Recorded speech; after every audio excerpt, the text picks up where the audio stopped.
back to Ancients Tracks, A Beast Inquiry. I'm Kim and joined always, as usual, with Eden. And today we have a very special guest joining us, Jim Lansdale.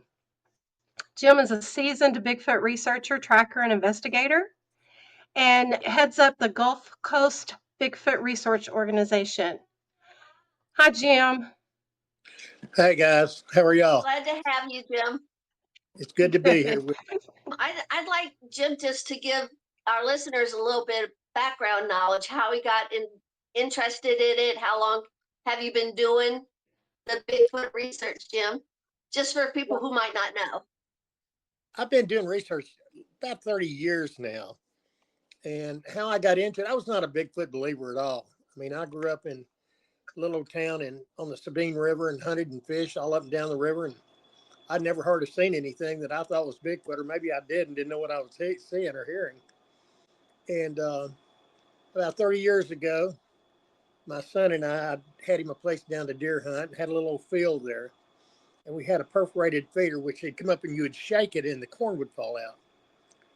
We drove down there one night and I turned into this field, and about 60 yards from us, maybe not quite that far, this little shake feeder was in an open mowed little old pasture.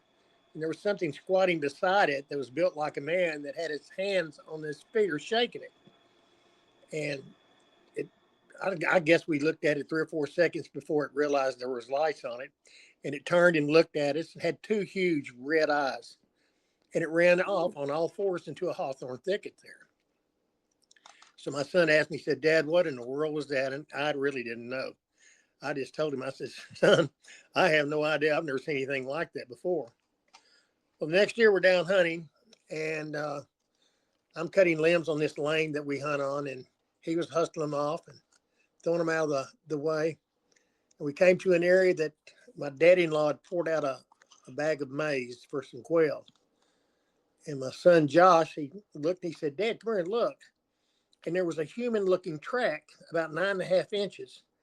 The problem was that it only had 3 toes. It had a huge big toe and then 2 smaller toes. And so we looked and walked around that thing, and I couldn't figure it out. So what in the world is that? And then he said, "Hey, Dad, come here and look." And there, beside this 9.5 inch track, was a 19.5 inch 3-toed track. So after we saw those, we started staying a little bit later down at the camp, because when you deer hunt, you go to the camp, you get something, well, you clean it and go home. You don't ever stay there. We didn't camp because I only lived a few miles from there. And I started staying and hearing some things that I never heard before. And that's how I got started. And kind of wish I hadn't, but I did. And I've spent a lot of miserable days and nights in the woods. So I've been in a lot of good areas of activity. I've had sightings in Oklahoma, Texas, of course, Louisiana. We had some in Mississippi. I've hunted in Georgia, Colorado, Washington State. One place I haven't gone is Utah. I wanted to go there, but I was there last 4th of July. I would love to go there. I actually had a sighting while I was there. We were way up in the mountains camping. Yeah, it was awesome. Peaceful. It's beautiful up there. Yeah. Well, the thing about it is, I know those creatures up there are probably bigger than ours down here, and I was talking to a friend of mine the other day, a researcher I've known for years, and we were talking about length of hair on these Bigfoot that we have down here, and I've never seen one that had long hair, and I've seen quite a few of them, and I've only seen black, and I thought I saw a gray one time, but I couldn't swear to it. But short hair and dark brown or black, usually I would think dark brown. And guys, I've seen them in 3 or 4 states, and I've seen a bunch of them, and I've never seen one with long hair. I've never seen one that was just completely robust of 8 or 9 or 10 feet, though we do have a picture of what I think is a female that's about 11 foot tall that was taken at Goldana. And I have a picture that's kind of hard to look at, but if you look and study the picture, I have 9 creatures in that one picture that was taken from one of my game cameras that I'd hidden. And what I do is probably different from everybody else. I paint mine flat black. Of course, I don't paint the lens, and I hide them. And I had this particular camera. I've been tracking these creatures for about 3 months. I knew they'd go north. I knew they'd come back south. And I hid my camera according to what I thought they were coming back to. And sure enough, I've got a picture of them. And it's just what's really weird about it is that there was some poison there that Miss Frances had put up, and one of them got into that poison. And I looked and looked, and I couldn't find the package anywhere. But I would find handfuls of hair. I mean, just everywhere, and puke and scat. I found puke, I think it was, that had a small pig's foot in it. And then I've got a picture of this one, and you can actually see where it's raked the hair off its side. And so apparently he's the one that got into poison. But you know what's really weird about that? Three of us knew where I put that hair. I had a big mayonnaise jar, and I put it in my shed. And the only three people that knew it was there was a friend of mine, and my son, and myself. And I can't find it. It's missing. I don't know what happened to it. I don't know if somebody came and got it, or somebody threw it away. I just don't know. But I had just handfuls of hair. I mean, I've got pictures of the handful of hair that we had. Uh, Jim, was that hair? Was it coarse hair, or yeah, was it yeah. fine, or what texture was it? It was kind of coarse. It wasn't real fine, but it wasn't real coarse. It was kind of coarse, and it was kind of short. I mean, there was some that was a little bit longer, maybe 3 or 4 inches, but most of it was a couple of inches, I would think. And I'll send you a picture of it. I've got several pictures of it in the scat that I had in the jar. I just wish I'd have taken a picture of the pig's foot in it, because that was real interesting to me, when I found that. So they just kind of verify that, yeah, he did eat a pig, or a Yeah, baby yeah. pig. Now, But, did the hair have an odor to it? pardon me? Did the Did it have, hair have an odor? it did not, did not. The scat Hmm. smelled, but the hair didn't have an odor at all. And I checked it and made sure. I didn't handle any of it. I picked it up right. One time I had to use a stick because I didn't have my tweezers with me.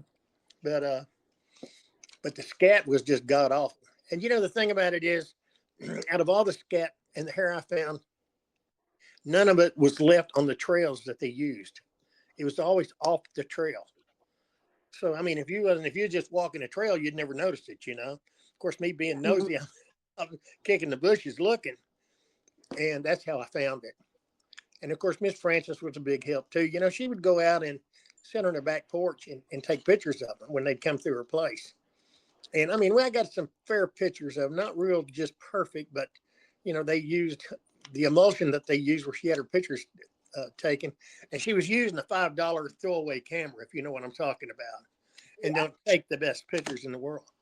But that's what she used, and she would take them, and she would tell me, or she'd call me, and she called me one time, and I have that recording now. Is that there was a big one looking in the window and scared her to death. I went down there and had to move, put Mm. out some steel wire in her windows because she was afraid to go to sleep at night in the bedroom because we found tracks by her bedroom.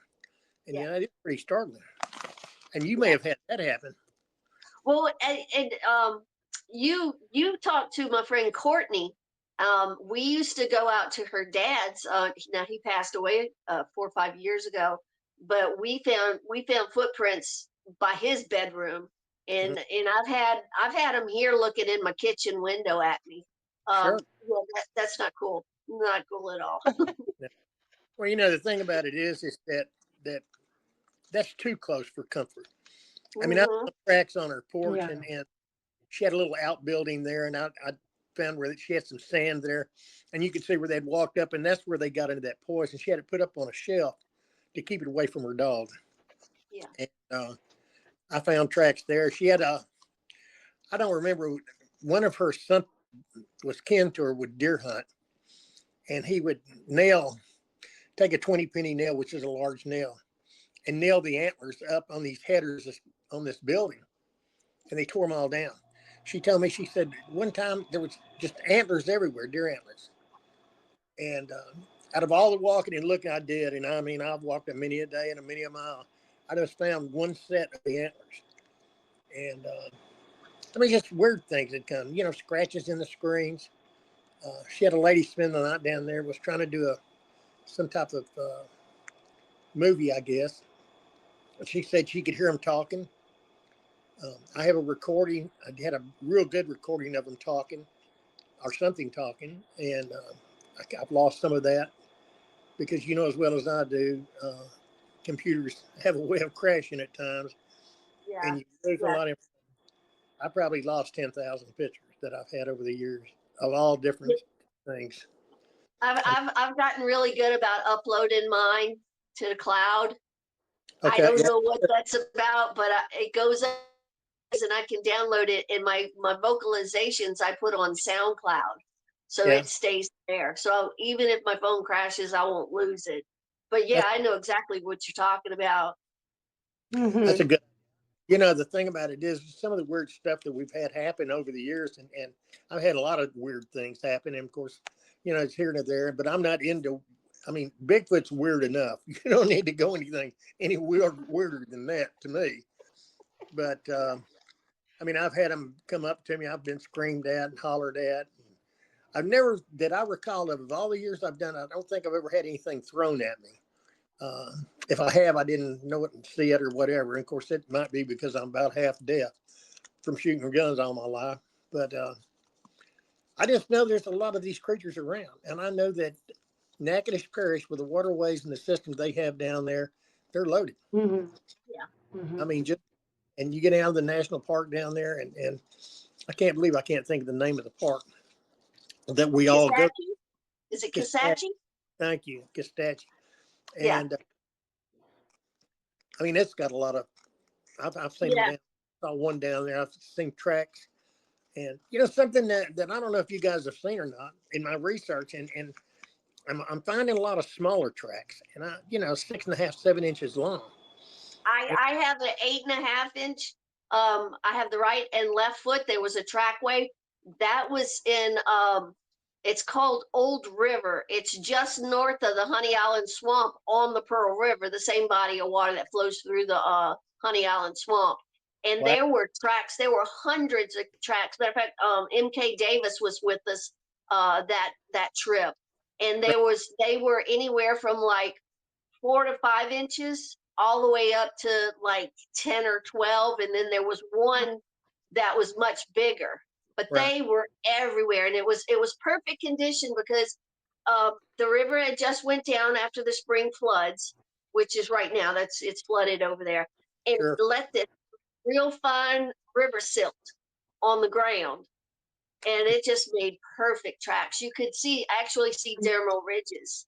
Wow. Yeah, I found little prints. And Yeah. you know, people don't realize that's difficult to find too. Is find good tracks.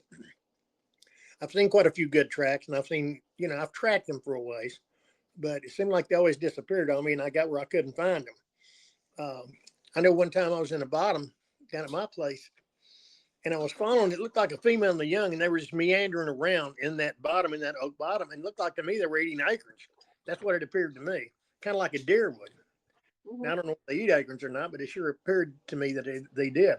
But I had, I don't know, 7 or 8 or 10 PVC feeders that I would put out, and they got where they would cut them down. And I don't know if they'd bite it or cut it or however they did it, but it looked like a straight cut. Sometimes they would drag it out in the woods, and I'd have to go hunt them. Sometimes they wouldn't. Lids on my uh, barrel feeders, they'd take those off, and I'd have to hunt them. Dig my salt and mineral blocks out of the ground and set them up by the hole because I would bury mine where a deer, if he came up, and you have to understand, I was deer hunting. I wasn't booger hunting at all. I didn't even Right. think booger. I was deer hunting. And I kept seeing all these strange things like hunting the lids and my feeders being cut out. And I was wondering, what in the world is doing this? You know, I thought maybe it was somebody doing it. But if it was somebody, they were busy and having to hunt all my feeders because I had them everywhere. Right. And I know one time when I first started hunting down there, and this has been years back, and my son, I had him a tripod set up over a salt lick. There was a pine thicket over there, and he said, Dad, he said, there was something in that pine thicket making noise and breaking things, sticks and things. And I didn't think anything about that, but you know, that very well could have been a booger in there fooling with him, you know?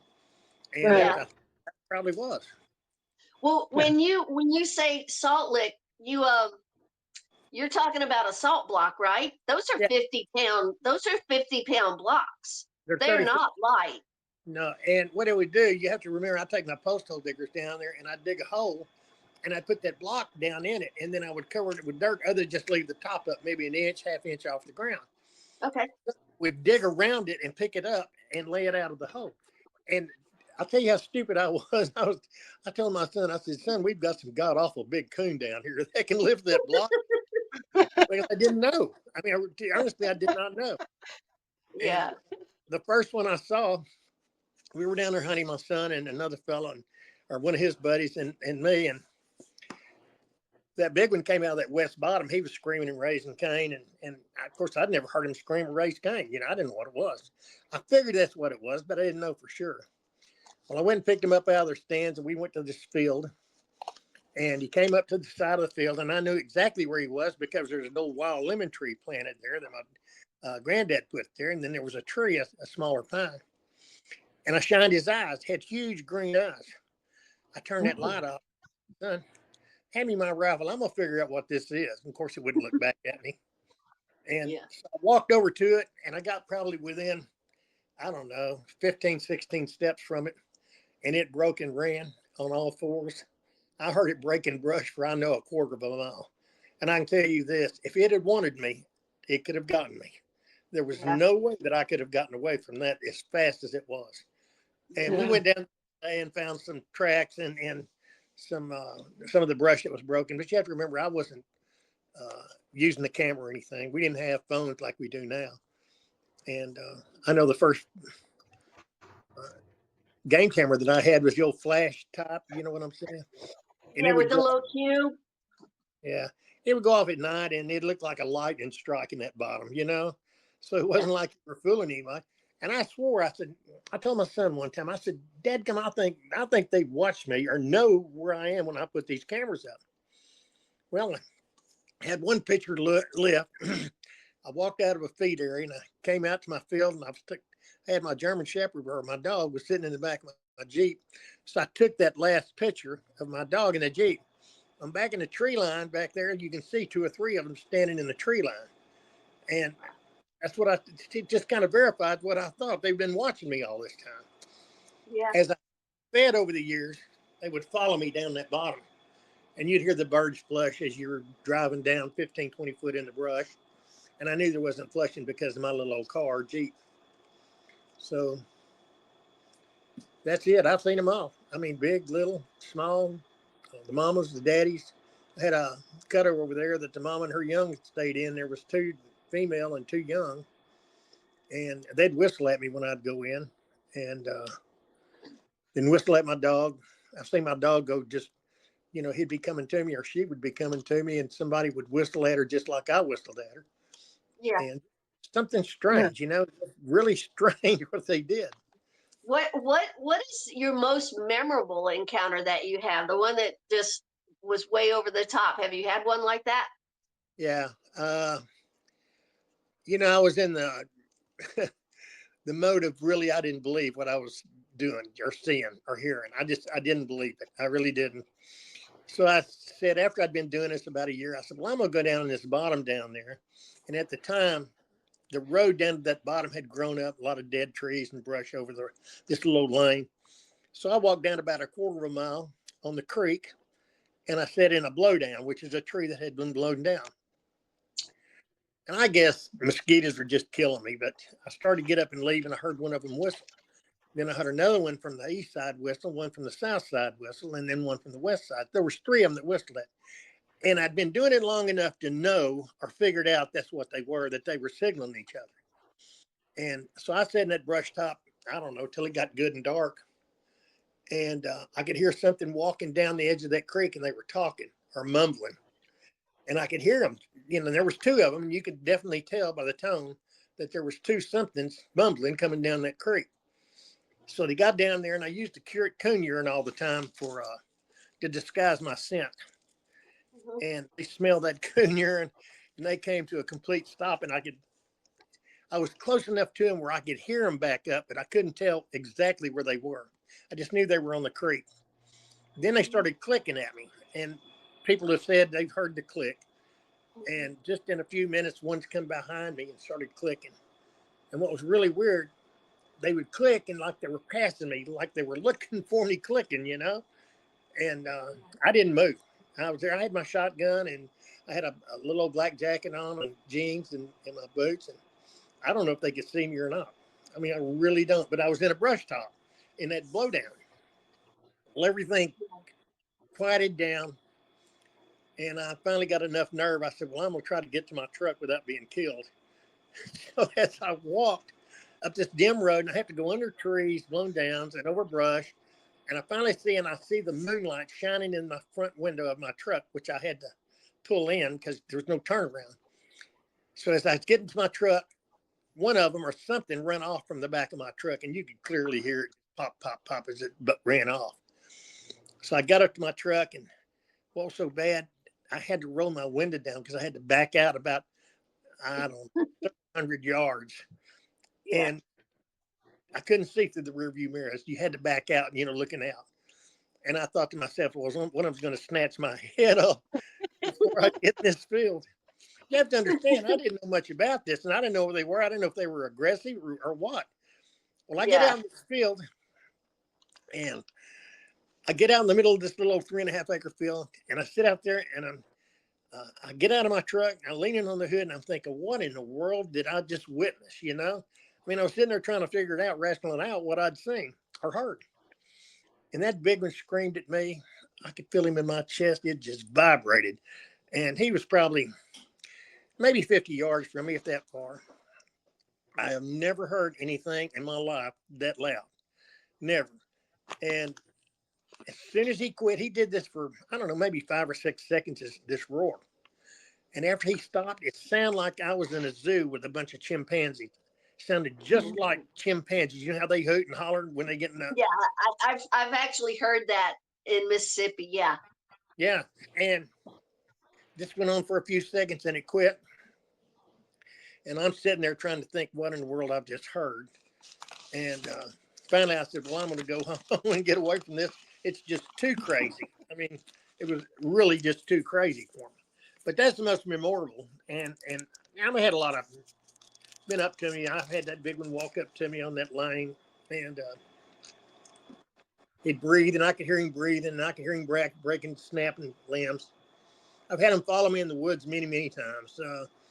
They'd go down. I had one that would follow me all the time. And he would never let me get a picture till him. And what was really weird, I went out and sat on the back of Miss Francis's back porch, and she and I were talking. And he walks out of the pine thicket and stands there and looks at us. And, like, here I am, take a picture. And I did.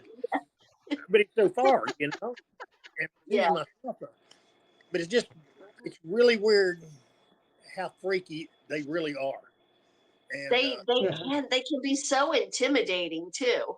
yes, they certainly can. They will make you wonder what you're doing where you are. So, I mean, Yeah.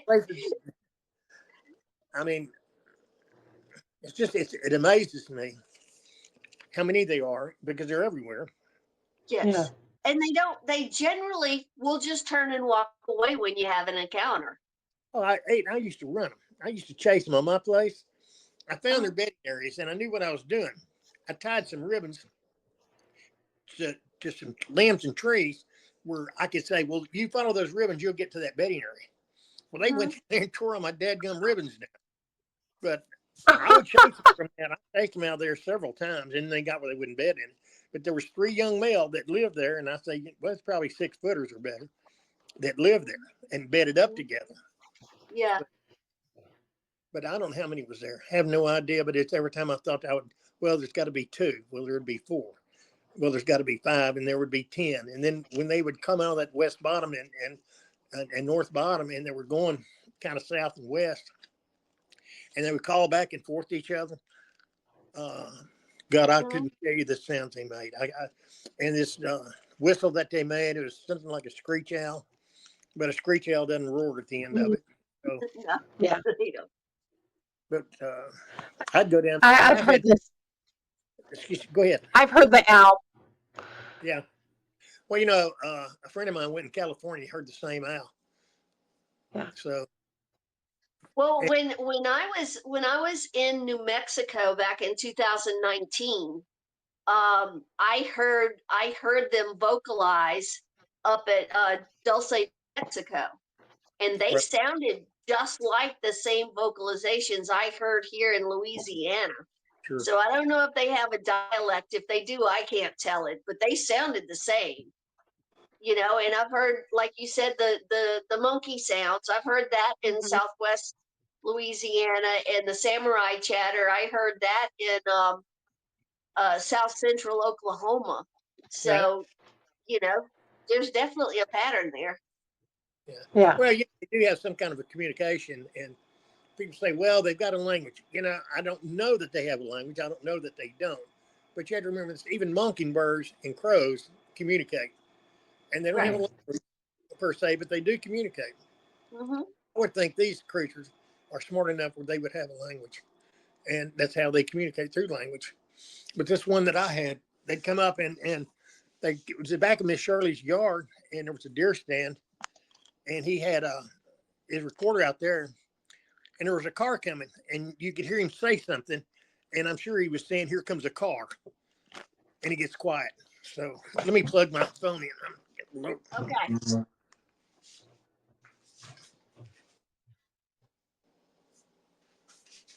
Kimber, what he was saying about hearing them, and Jim, I don't know if you can hear me or not, but when we were in, me and Mark, uh, my research partner, and another friend of ours, we were on the back roads around Cato Lake in Mississippi. I mean, sorry, Mm. Texas, and we decided to see, how long it would take, because you say, you get stories of Bigfoots running in front of cars. It's like, well, why didn't they know they were there?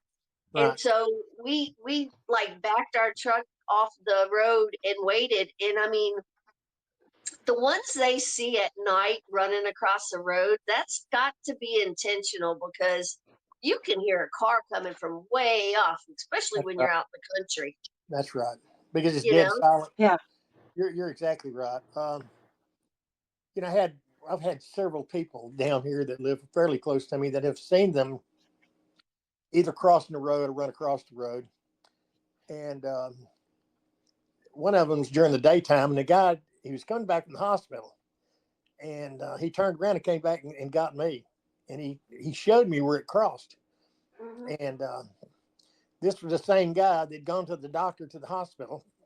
He went up there to get a shot because he was diabetic or something. And he said, I was only gone a couple hours because it took him probably 30 minutes up there and 30 minutes back, and then an hour in the hospital.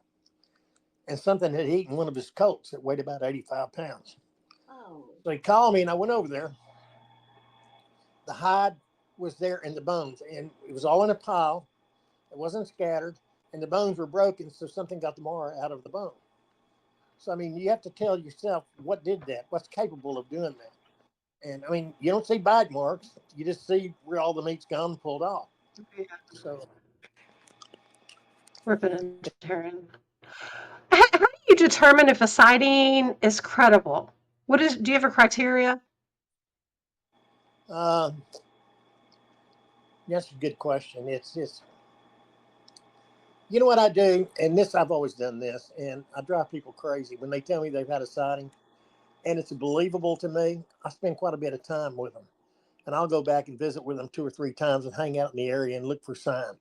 And that's how I tell if it's that it's what I would think is credible. Yeah. But most people that knew me down here that knew I was interested in Bigfoot, and there's a bunch of them around my place, and they just tell me, and usually it's a friend of theirs saw something, and it's not what they personally saw, but they knew somebody that saw something, and I would go visit them or call them and talk to them, and then go, it was really interesting. I'm going to tell you this one story here that happened 4 or 5 years ago. A young lady called me from Cachatta, Louisiana, and she said, there's this man and wife and his family live down on the Red River, and so they have a group of Bigfoot that is just driving them crazy.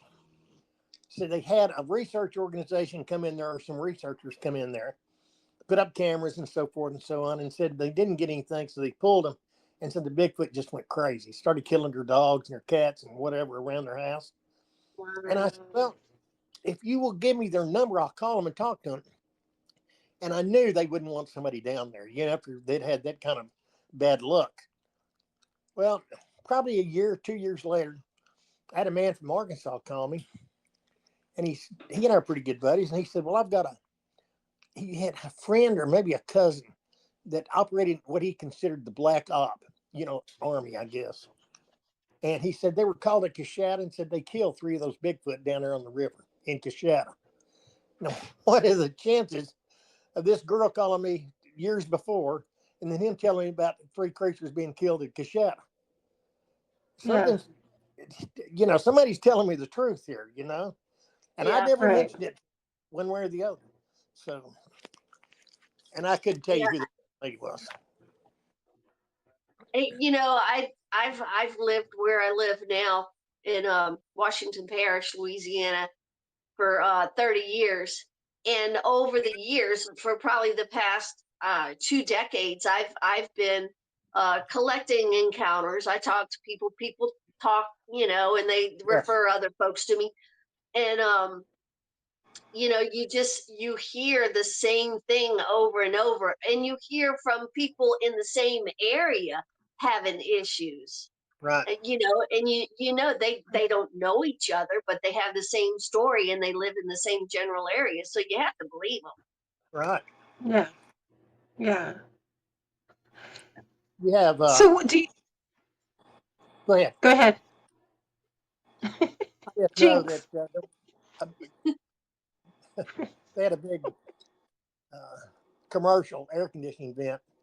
Miss Frances did out in her backyard. How it got there, I have no idea, but it stood about 4 foot tall, probably a foot square. And I looked in it as I was down there. Of course, I'd been down there many times, and there was a dead chicken in the bottom of it. So she didn't have any chickens, and Miss Shirley, her chickens had already got all hers, ducks and all. And I want to tell you something. When they pluck them like we do and lay the feathers in a pile. So they don't just I, randomly do it. But there was a neighbor that lived probably about 2.5 miles from her as a crow flies. And my Miss Frances knew her. And she came over, and I said, "Well, I want you to walk down here and look at this chicken and see if it's one of yours." And it was one of hers. And she said, "Yeah, that's mine." So I asked, I said, "How do you think this thing got here then? How did that chicken get from your house to Miss Frances' backyard?" Of course, she had no idea, but I know how it got there. And she said, "I've heard some racket around the back of my house at times." And one more little tale about that, which I think that same lady, she lives by a graveyard down there. Well, Miss Frances out in her front yard, these plastic flowers that they put on graveyard around graves, they'd be scattered all out in her front yard. And it's about a 2.5 mile straw. I mean, it's a good walk.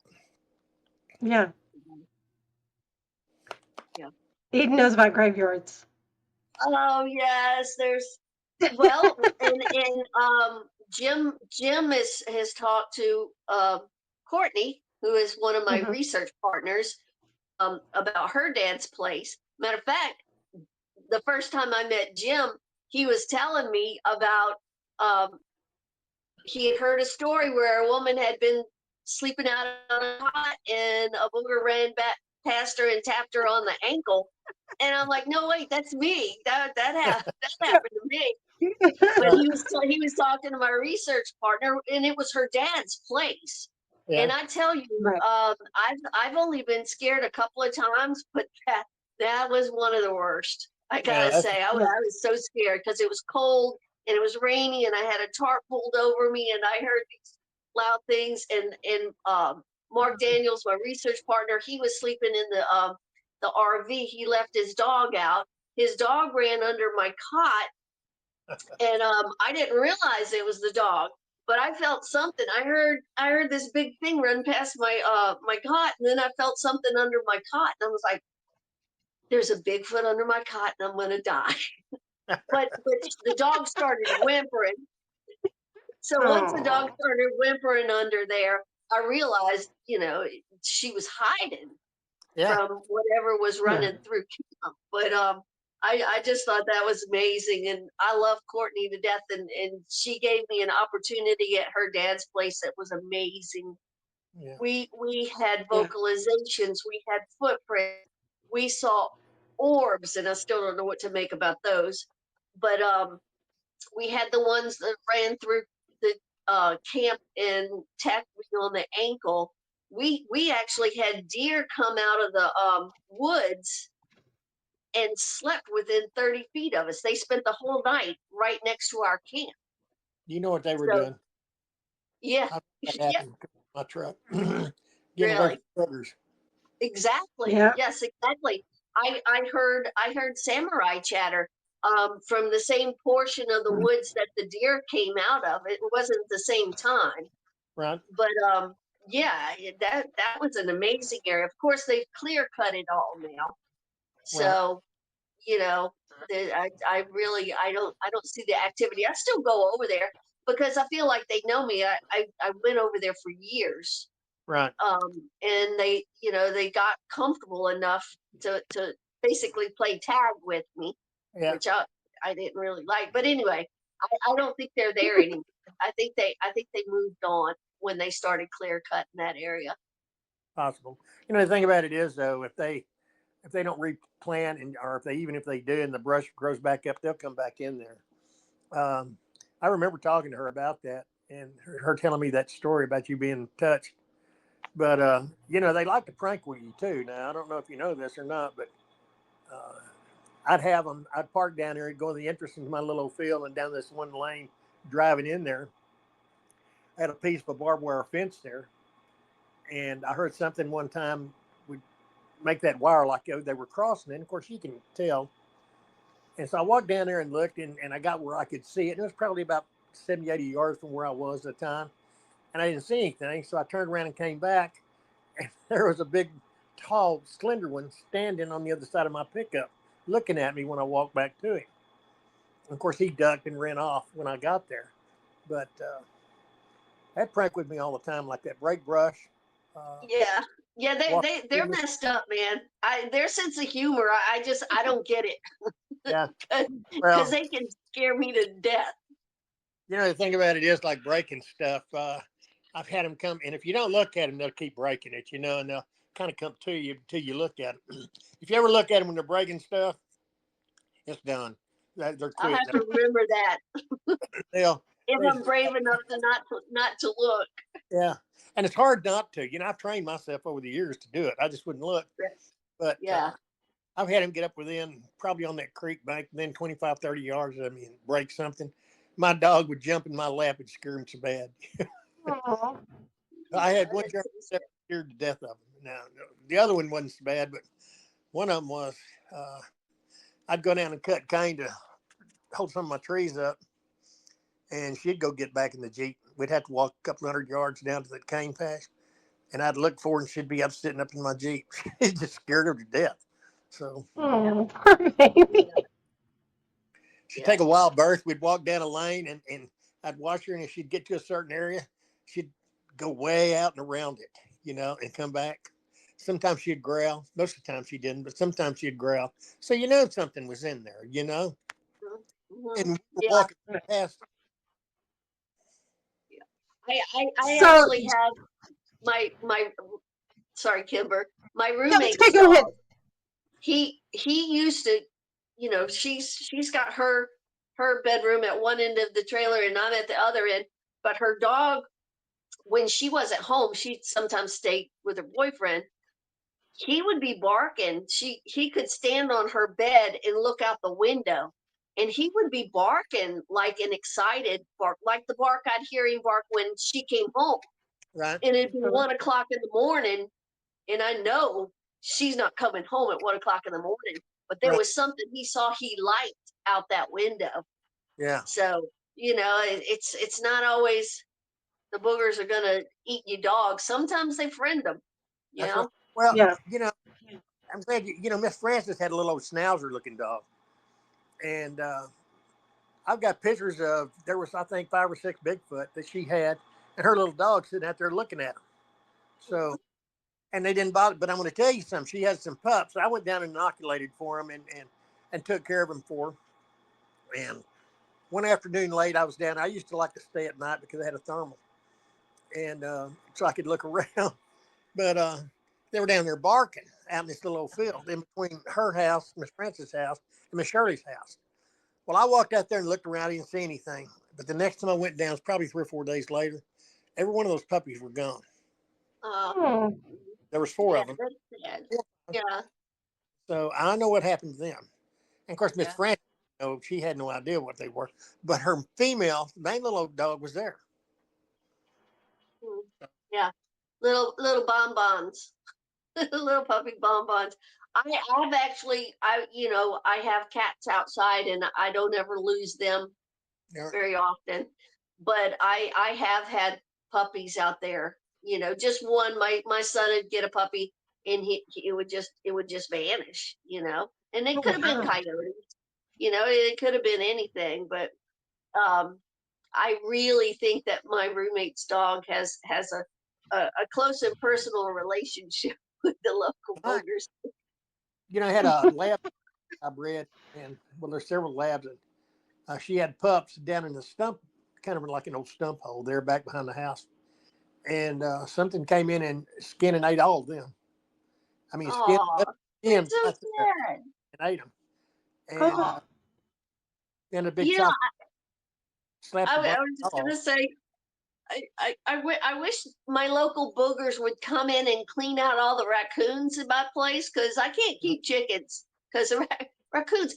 I opened my front door and there was 6 raccoons on my porch one night. Oh, do you feed them? No, but there was cat food out there, so it could have been. But yeah, I can hear them chattering out in the woods all the time. Right. So my boogers, they need to develop an appetite for raccoons, because I hate raccoons. Hey, Yeah. raccoon. I had a hunter one time, and this is when I used to hunt. And down in that specific bottom that I used to set up in all the time, I had a feeder there, and I knew they were coming to this feeder. I mean, I'd seen their tracks, and I saw, and what they would do, I'd pour the corn out on the ground, and because they kept tearing my feeder down, so I started pouring corn on the ground. And what they would do when they'd come and dig through that corn, they would take a stick and dig it. And I had a hunter watch 4 at my feeder one night with thermal, yeah. and probably about 35 yards from where he was, sitting up in a tree. And what reminded me was what Eden said about a coon, how to get rid of them. She said he told me that a coon came up there to him, and he watched this coon. He said he sneaked up to him, had his head down on the ground. He was going to get him some corn, and said he and one of those female Bigfoot got into it. And said they were fighting like 2 dogs up there. So So have you noticed any patterns or behaviors in the southern Bigfoot that might be distinct between them and other Bigfoots in other regions? no, only thing I can No? tell you is that no, I don't think there's any difference in them all.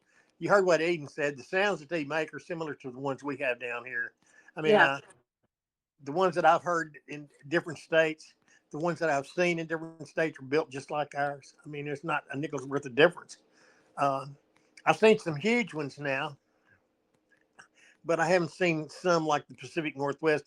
They claim they have 10-footers, which I'm not one to doubt that. But I don't think I've ever seen one, myself that's been that tall. And I've seen some what I'd claim Thank you so probably much. 7.5 to 8 foot. Yeah. I've not seen any really, really big ones. But there actually, it was probably 2 springs ago. It'll be 3 this coming spring. I saw one on the power line. There's a power line that runs from the highway back to my house, and I Right, saw a red one, and it seemed like a female to me. It was small in right, stature, and it was about 5.5, 6 foot tall. right. Mm. So I've seen different colored ones, Mm-hmm. um, but yeah, they come and go. But I kind of feel like that particular one kind of stays close. She's kind of a local Right. that stays here. But yeah, I agree. I mean, you hear them vocalize all over the country, and they sound the same. Yeah. So Yeah. Yeah. And they're killing deer, eating fish. I mean, I guess any wild animal would do that though. If that's all you had to eat, that would be a good meal. Yeah. That creek just right uh, above Miss Francis' house. There's a creek there. Talked to a man probably 6 months ago, and he was down there fishing the deeper holes on that creek. Knew nothing about a Bigfoot. I mean, nothing. But he said one time he was down there, he said, well, every time he fished down there, he said he could hear something and kind of walking around him. And but he walked out, he's walking home, and he lived down there by that cemetery. So he said he got down there, he said, I sat down and said I was going to smoke a cigarette. This guy's probably 28, 29 years old, something like that. But he sees two of them stick their heads out and was looking at him about 100, 150 yards from him. So he took his phone, he took a picture of it. So you can imagine it's just two dark spots that you see. And it's the same creek. It's the same creek that's right there below Miss Francis, Miss Shirley's house, which had a lot of activity in there. A lot of activity. I found Yeah. tracks. I couldn't tell you all over that area. So Yeah, that area is it's eat up with them, but and it's kind of the same thing as southwest Mississippi and central Mississippi. It's kind of the same thing. If you do your research and you go into certain areas, you're gonna find evidence or activity. If you're lucky enough, you'll find activity. that's right. But yeah, I think they really underestimate the activity in this part of the country. I know they do. These supposedly experts, they would say, well, you need to breeding probably 2 to 3,000, total. Well, I got Yeah, 2 or 3,000 in Louisiana. So, not even close. I mean, Yeah, just from the areas I've been in, and again, I do my research before going into an area. But the activity that I've had, throughout the country. mm-hmm. Oh yeah, there's more than 2,500, 3,000. Yeah, there's way there. Yeah, Yeah. there's more. Yeah. Well, I went to Alaska several years ago, and my wife and I went on a cruise. But anyway, I talked to some guys there in some of those stores. I'd go to the ones that sold hunting supplies and stuff and talk to them. And there was one guy was telling me, he said, yeah, well, they see them around here all the time. And whether he did or not, I don't know, but it's what he told me, And Yeah. he didn't know me from Adam, but I just was talking to him about it. But if you went to Alaska, you could see it's kind of, it's the only place I've ever been that there was no beaches. The mountains just ran into the water. I don't know how you damn sure wouldn't go get a suntan on any of those beaches. There's no beach. Well, and actually Alaska's on my bucket list. I want to do an Alaska cruise and do but and then again, redhead beaches not my thing. Mountains more my thing. We had a But great, we did I think 10 or 12 days, something like that, and I bet that was awesome. it was. I mean, you get to go to different places and you get to meet a lot of different people. But you need to go if you go. You want to go in September. And the reason, I've looked into that, and I want to see the Northern Lights. I saw them here. right, What was it, last winter? yeah, But yeah, that's what I want to do. Like one of the last cruises, maybe the end of September, and check it out. right. Well, another thing too. See, all the kids are back in school, and you don't have to do all the whining and crying, the little kids. There you go. So I thought when you're old like me, that's a plus. You don't gotta be old to not want to put up with that. Right. But we had a great time. That's the point I'm trying to make is that I met people from all over. I just couldn't tell you how many states, how many different people I've talked to or had them call me and talk to me.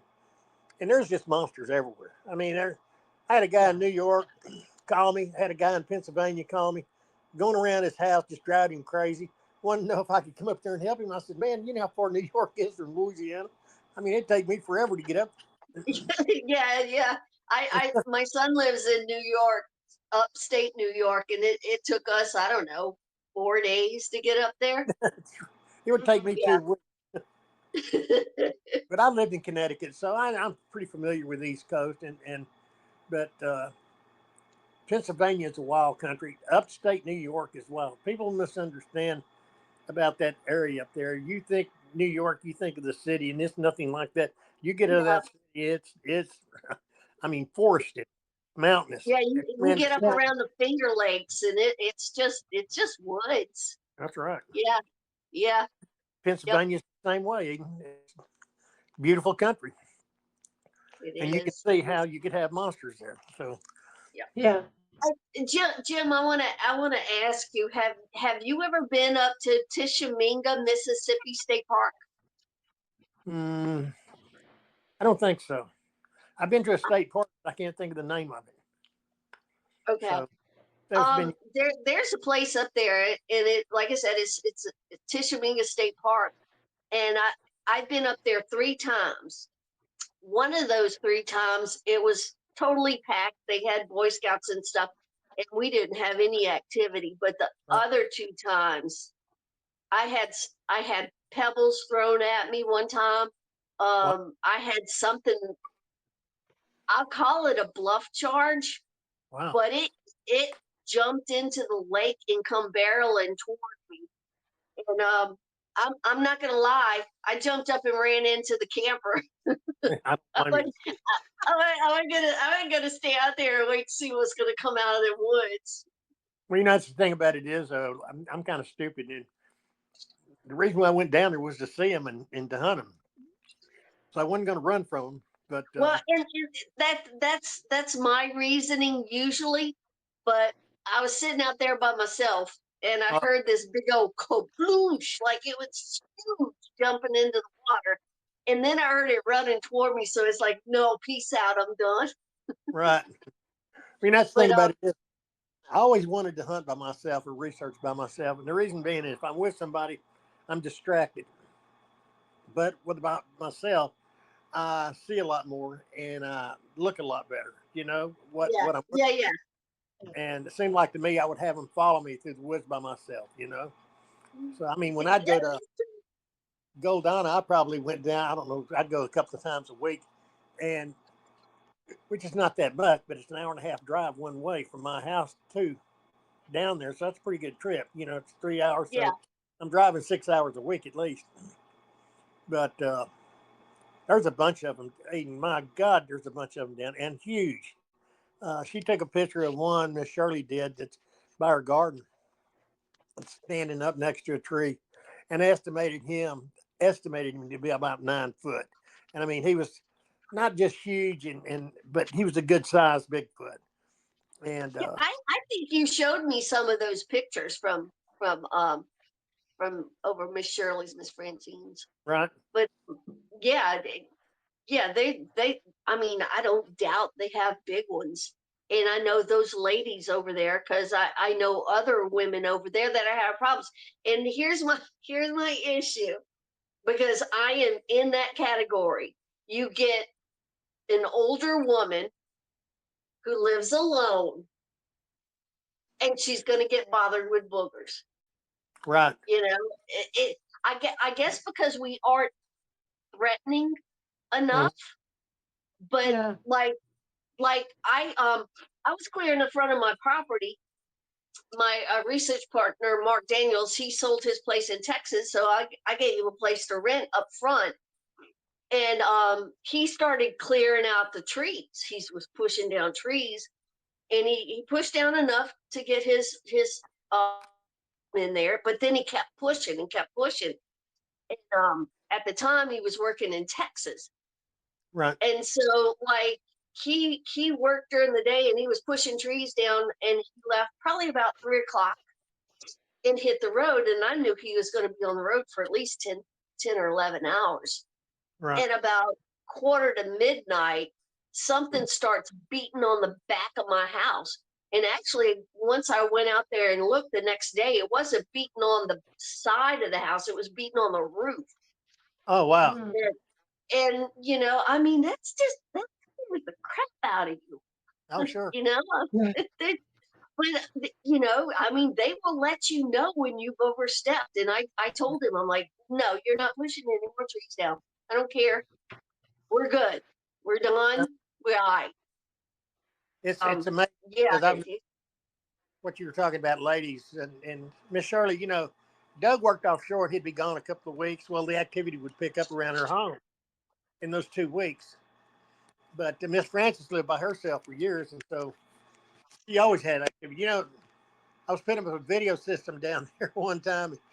My youngest son, Jake, and was with me.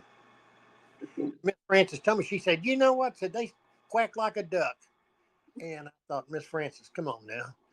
I've been doing this a long time. The only time I've heard a duck quack was a duck quacking. So we're sitting down there setting up this security system or this video system, and we heard a couple of ducks quack. So my son's on a ladder, and he looks at me, and I look at him, and sure enough, we heard ducks quack. So she was telling us the truth, you know. It's so you never know what they'll do No, or say or whatever, you know. But I no, know I you found never. their feathers, and they would pluck those chickens and ducks and look like a man that plucked them. You know, of course you had to have a thumb to do that. So Yeah, or Yeah. exactly. Yeah, they'd lay them right in there. That's awesome. yeah, and did I need to go back and listen to that podcast, the one that you had with. Yeah, with Keith, with Will. I'm gonna send you a link to that because I Yeah. mentioned that to Kim. I'm gonna send you a link to that. So it's very entertaining. Yeah, We had a lot of fun doing it. yeah, But Yeah. I, when we're done tonight, I'm gonna send you a link to it. okay, yeah, I know All Will. He right, well, and I knew you Uh, met Keith. Keith. Keith. Keith, yeah, Keith Mhm. is a sweetheart. Oh my gosh, he is so nice. He's a Um, good, really is. He seemed like a real nice man when I talked. he is. He's a good. He is. He's good as gold. Yeah, And I love him to death. And you know, He is. I always enjoy talking to you and Will. And yeah, maybe we can have you back because I wanted. Well, like I said, I wanted to try and get Dawn on here with you. right, So you know, maybe in the future one day we can do that. sure. Well, I've had a great time. I mean, I like as you said, I enjoy talking to you as well, Eden. And anytime that I can be of service, let me know. I would Awesome. Well, love thank it. you so much. You're welcome. You guys have a great night. Bye I'll bye. talk to you. Bye. Talk to you later.